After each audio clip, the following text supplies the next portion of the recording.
From the time an American child reaches the 6th grade, they are taught that the key to success in life is to do well in high school so that they can get accepted to the best possible college. The better grades they get in high school, the better college they will have an opportunity to get into. They are taught that if they get into a great college and get their college degree, any type of job they desire in the field of their choice will be there waiting for them.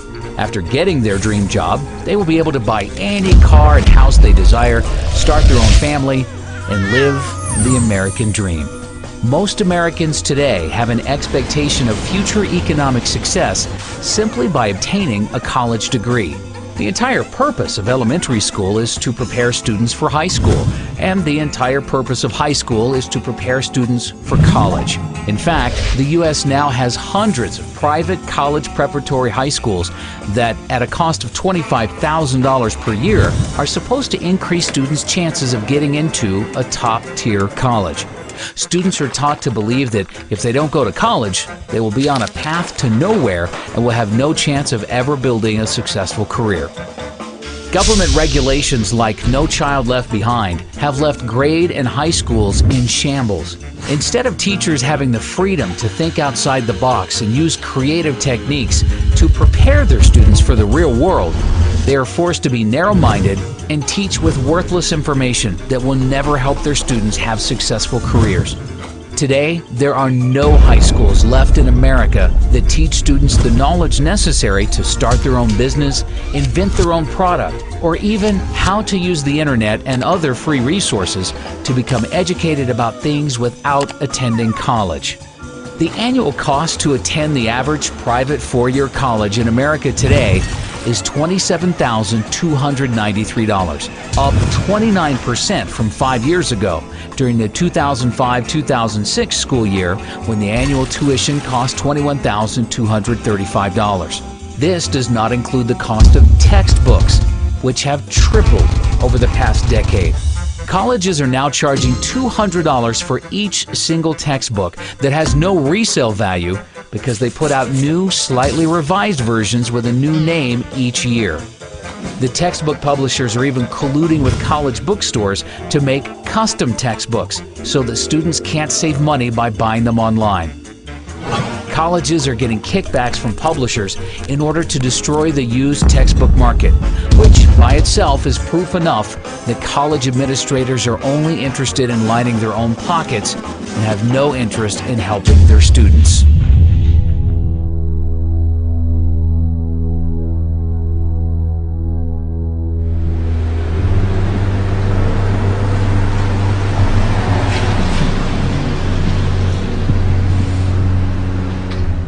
You have to have a certain kind of brain to understand the dead language that they write in textbooks. But they brainwash you from a little kid up so that you buy into the system and you get good grades and you study hard and then you become a member of the total system. No freedom. You don't know how to think, because they told you how to think their way. College tuition has seen 5.15% annual price inflation over the past 5 years. This is despite the fact that U.S. real estate prices are down 26% from their peak in July of 2006, and the Dow Jones is down 18% from its peak in October of 2007.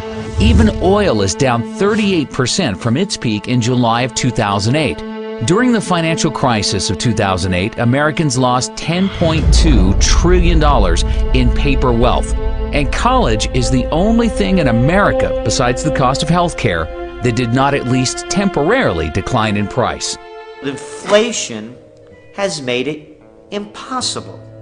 Again, when I was a kid, it wasn't, you never heard parents saying, we're planning and putting money away for your education because it's going to cost us $100,000 and we have to keep putting that money away so that when you graduate, not only will you not pay us back, you're not even going to get a job. Over just a 2-year period from December of 2007 through December of 2009, 8,363,000 jobs in America were lost, or 6.1% of total jobs.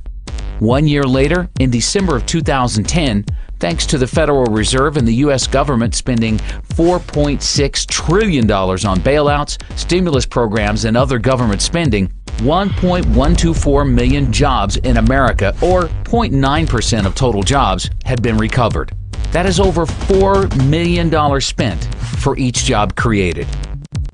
As we move deeper into this Great Recession, that we believe as inflation continues to skyrocket, the reality of a Great Depression will come in, because people will realize that all that worthless money you have can't buy you much of anything. You're going to see more and more people, as they're already doing it, believing that by going to college, that's going to be their passport to the future. It's not what it used to be.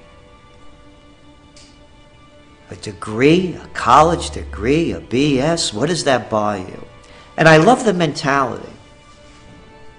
The mentality is this, that corporations and businesses won't hire a person unless they get a degree. Not me. I don't care if you have a degree. It makes absolutely no difference. I want you to have a mind, be able to think for yourself and think on your feet, and be energetic and love what you're doing and have a passion in so many different other ways. Not to be able to just regurgitate what you're being told. And that's all it's come to. It's regurgitation. During an economic downturn, when Americans are losing their jobs, their primary instinct is to seek higher education in order to make themselves more attractive to potential employers and better position themselves to receive a job. However, how are Americans supposed to spend $27,293 per year for college when they have no savings or income to pay for it? The U.S. government, with the backing of the Federal Reserve, in the same way they created the real estate bubble by providing mortgages to all Americans through Fannie Mae and Freddie Mac, regardless of whether or not they had any capacity to pay the loans back, has been using the exact same easy lending practices to create one of the largest bubbles in U.S. history, the college bubble. College students borrowed $106 billion in total student loans for the 2009-2010 school year, up from $96 billion in 2008-2009, $94 billion in 2007-2008, $87 billion in 2006-2007, and $83 billion in 2005-2006. Total student loan debt in the U.S. currently stands at $830 billion and now exceeds credit card debt.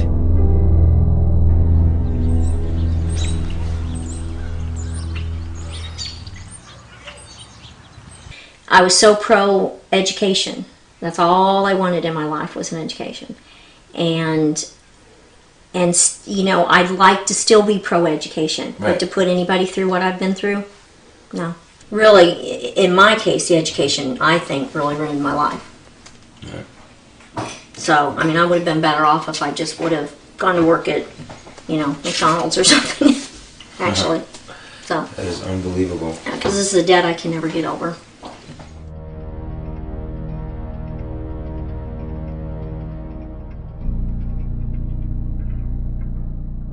The U.S. government created Fannie Mae and Freddie Mac in order to make housing more affordable, but instead, their actions drove housing prices through the roof and made buying a house impossible for most Americans unless they took out no-money down teaser loans with interest rates that substantially increased after a year or two. The U.S. government has been trying for decades to make college more affordable, but its actions have accomplished the complete opposite effect. College is now impossible for most students to afford without getting deeply into debt to do so. All across the country, Americans are graduating college with mortgages before they even buy a house.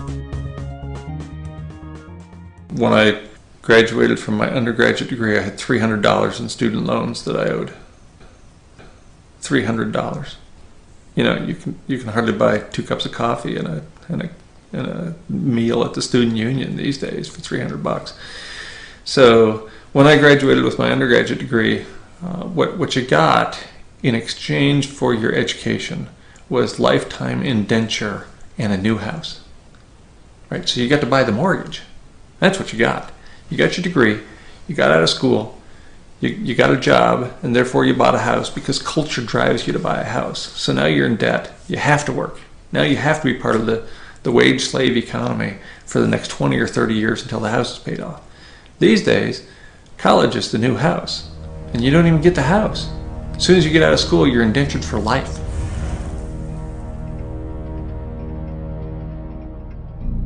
When you started taking out loans, what kind of debt did you end up getting into, and how much have you been able to pay off, and how much do you still have? When I walked out of dental school, I was $136,000 in debt, and I have paid in close to $100,000 right now. They say I owe $300,000, so I still have quite a bit, obviously, that I can't manage anymore. And I've done everything I can to try to manage it, but it becomes unmanageable at a certain point.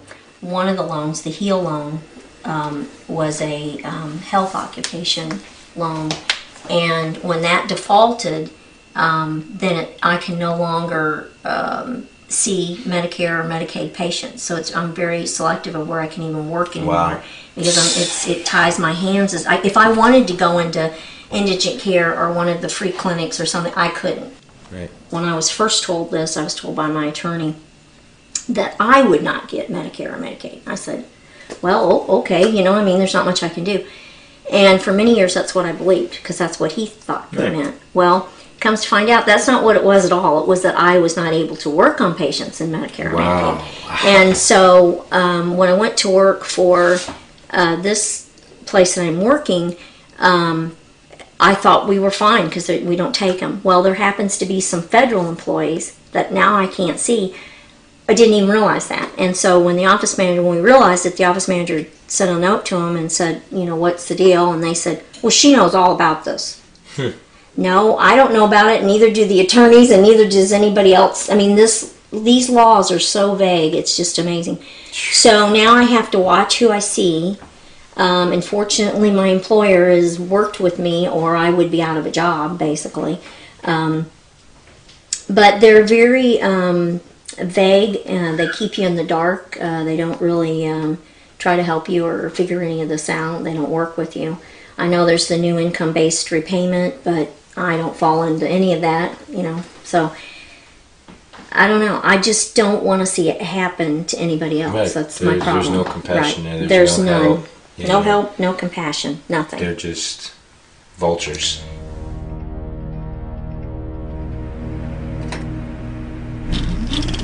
Back in the 1970s, the average college student was able to afford their college tuition without any student loans or help from their parents. They were able to pay for college by working a part-time job year-round or by simply working full-time during the summer when they were off from school.